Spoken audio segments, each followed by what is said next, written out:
All right, here we are with section 7.4, solving systems of nonlinear equations in two variables. Going directly into example 1, we can see that it asks us to solve the system x squared plus 4x minus y equals 7 and 2x minus y equals negative 1. Now again, as a quick review, we know that a system of equations is a set of two or more equations that have been related to each other in some way. We don't know what these equations represent in the real world. We don't know what they're modeling because this is one of those typical algebra class problems where we're not given any context for it. But we have to imagine that this was representing something and this was representing some other physical scenario. And at some point, these two, we hope, are going to have the same set of values for x and y that solve both equations at the exact same time. Again, when we're looking for a solution to a system of equations, whether the equations are nonlinear like this is an x squared, so clearly nonlinear, or linear like this one, the solution to a system is the set of values that solve both equations simultaneously.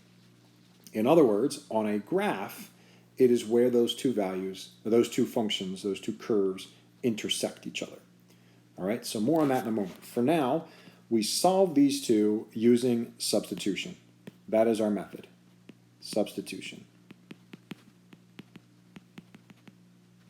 All right, so I'm going to take the second equation because that is definitely the easier of the two. And I'm going to say solve it for y.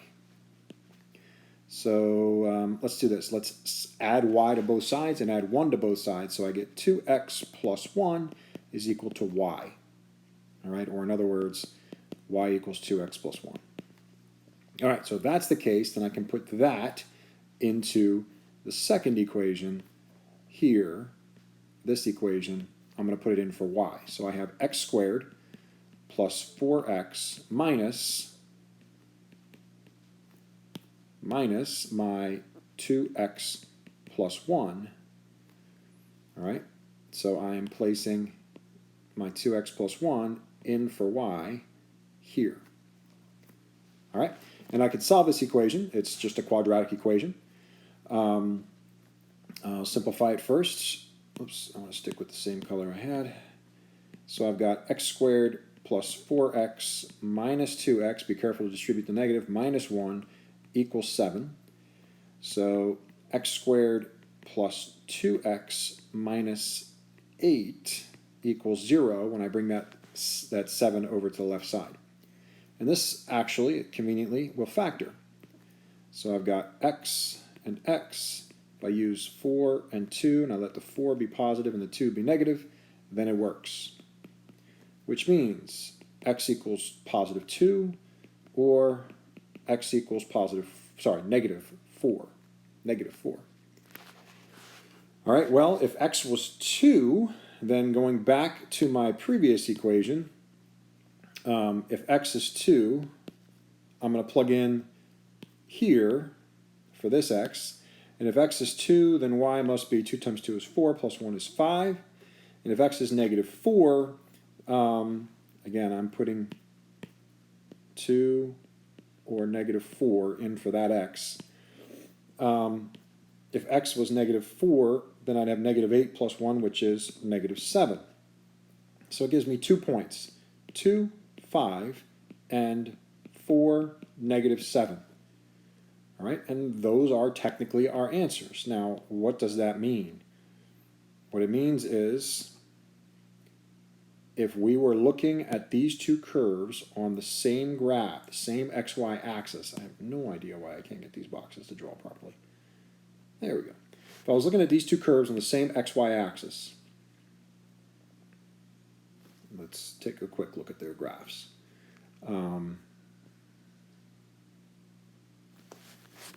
They would intersect at the points 2, 5, and 4, negative 7. Tell you what, I'll graph it real quick for you. Why not? So if I wanted to graph this function here, I would need to solve for y first and then do a little work on this y. So if I solve for y, it's y equals, equals x squared plus 4x minus 7. If I get y by itself on one side. And then if I want the vertex, which is how I graph this quadratic function here, the vertex, I would have to go negative b over 2a. You guys might remember that. And so that gives me negative 4 over 2, which is negative 2. And if I plug that negative 2 in for the x, I'm going to find y is negative 11. So that's the vertex, which means I need this graph to go 1, 2, 3, 4, 5, really just over to 4, and 1, 2, 3, 4, 5, 6, 7, 8, 9, 10, 11, down to negative 11 on the y. It's going to have to go up 2, 3, 4, 5 on the x. All right, so negative 1, negative 2. So I've got a vertex. If I graph this this quadratic function, I got a vertex at negative 2, negative 11. So that is all the way down here. And I have these other 2 points here according to my work already at 4, negative 7. 1, 2, 3, 4, 5, 6, 7. 4, negative 7. There's a point. Did I do that right? Oh, I'm sorry. Negative 4, negative 7. That's what's wrong with it. It was negative 4, negative 7. That point is wrong. Sorry about that. Negative 2, negative 4. So at negative 4, negative 7. 2, 3, 4, 5, 6, 7. Negative 4, negative 7, I have a point. And then at positive 2, positive 5, I have a point. This quadratic function, if you'll notice, also has a y-intercept at negative 7, so I could have used that point also to graph. So I've got my quadratic function looks something like this. This is just a rough sketch. It's pretty accurate, but not perfect. And then my line, I can go over to this because I solved that equation for y already. 2x plus 1. So if I graph that, I've got a y-intercept at 1, and I can go up 2 and over 1, and up 2 and over 1. You look, I'm there. And I could go, again, I went up 2 over 1, up 2 over 1.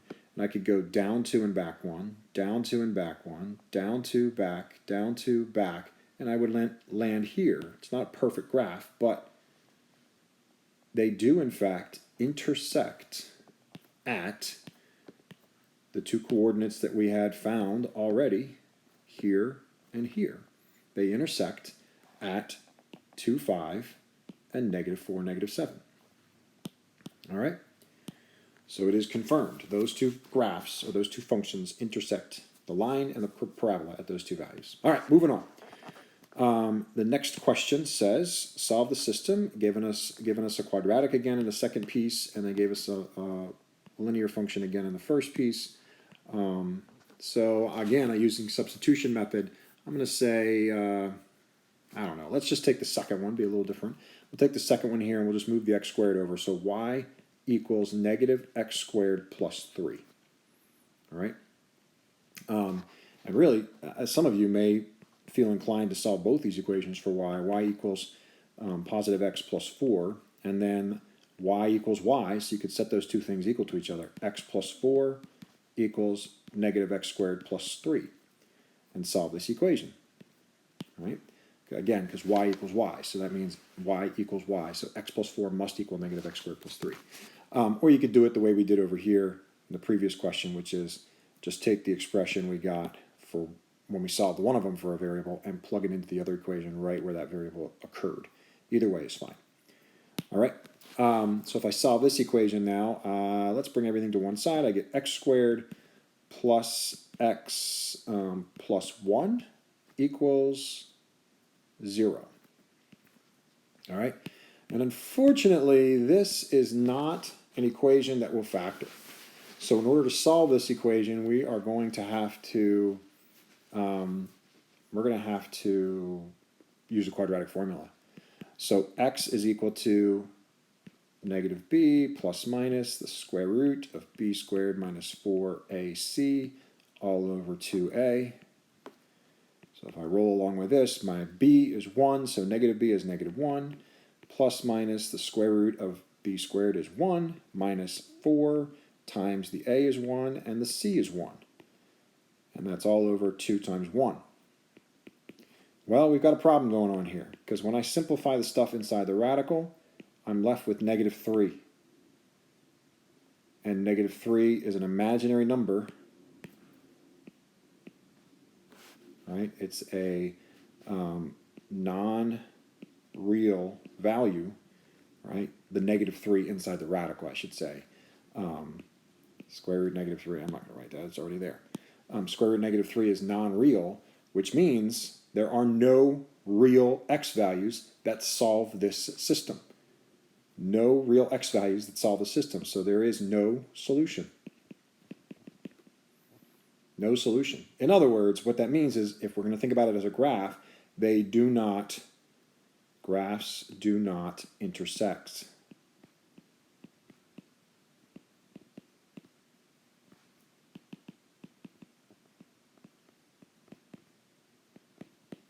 So let's look at that. Just real quick, throw these on a graph.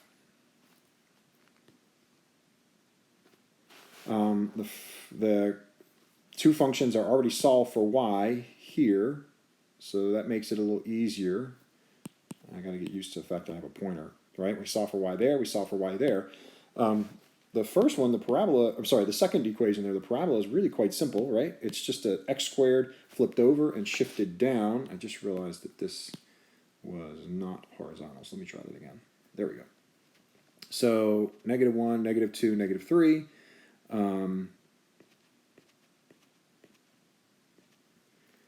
So if I flip the parabola over, and then shift it up 3, right? Up 3, then it's going to be something like this, right? And meanwhile, the line y equals x plus 4 has a y-intercept of 4 and a slope of 1, so up 1 over 1 is going to look something like that, and it graphs above our parabola. They never touch each other. There is no point of intersection, which is why our answer was no solution. All right? So that can happen also. We're not using matrices here. We're not using the addition method or elimination method. We are using substitution only, and our math came up with non-real answers. All right, one more problem, a little quick word problem here. You have 36 yards of fencing to build the enclosure below. Some of the fencing is to be used to build an internal divider. If you'd like to enclose 54 square yards, so we are given here a key piece of information. What are the dimensions? So if we're enclosing 54 square yards, then what they just gave us was the area of the enclosure. All right, and we're given a diagram already. Note that the long side here is called y, which means the long side on the other side is also y. And then this one's unique because we have 3 sections x. As opposed to only 2, because they put a divider in here, so this is x and this is x. So there are actually 3 x's in this problem. So the area is still length times width, x times y.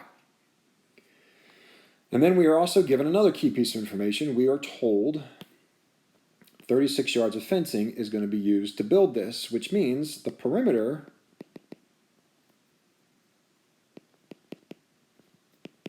is 36. And by perimeter, we mean all of the fencing. And all of the fencing is 3 x's plus 2 y's. 3 x's, you can see that in the diagram. We've got the 2 sides, but also they're dividing it in the middle with another section of fence. So therefore, 3 x lengths. All right? So if we take that first equation and we say, using substitution, solve for one of the variables, let's say x is 54 divided by y. If I divide both sides by y, then I've got an expression for x that I can put in here. So I get 36. Oops, I wanted to use that other color. There we go. So I've got 36 equals 3 times my x was 54 over y plus another 2y. And now I can solve this for y. So 36 equals 54 times 3 is 162 over y plus 2y. There are a couple different routes you could take to solve this, but I think the easiest would be to just multiply the whole equation by y. That'll clear out my fraction and get me a clean equation here. So I get 36y equals 162 plus 2y squared. So if I solve for y, solve and set this equal to 0, I'm going to get 2y squared, I'll write it in descending order, minus 36y when I subtract the y to the right side, plus 162. A couple different routes again here. You could divide a 2 off, which is probably the easiest thing to do.